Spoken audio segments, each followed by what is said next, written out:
এই দেশটা আসলে আসিফ নজরুল আর ফারুকিরা যেভাবে চালাচ্ছে এইভাবে চালানোর জন্য স্বাধীন হয় নাই। এই জন্য মানুষ রক্ত দেয় নাই।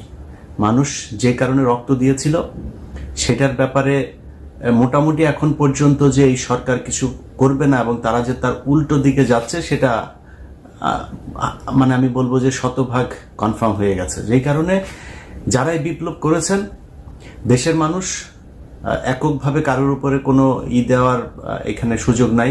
একজন মা তার সন্তানকে ধাক্কা দিয়ে আপনার পুলিশের হাতে তুলে দিচ্ছে, সে পিঠ চাপড়াচ্ছে যে ইনশাল্লাহ ভালো কিছু হবে, বিজয় হবে।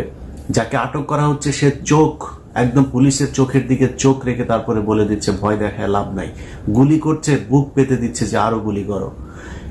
এই আন্দোলনের ভেতরে বাংলাদেশের প্রতিটি মানুষ সবার এখানে অবদান আছে। অতএব এককভাবে কৃতিত্ব নেওয়ার কিছু নাই, সবাই এখানে ভূমিকা রেখেছে।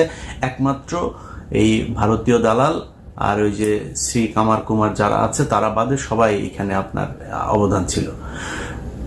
অতএব এই বিপ্লবের পরে যেভাবে গা ছাড়া দিয়ে তারপরে সবাই মনে করলেন যে বিজয় হয়ে গিয়েছে, ঘরে চলে গেলেন, এইটা হচ্ছে আমাদের সমস্যার সবচাইতে বড় ভুল ছিল এই জায়গাটা। অতএব এইটা ঠিক করতে হবে।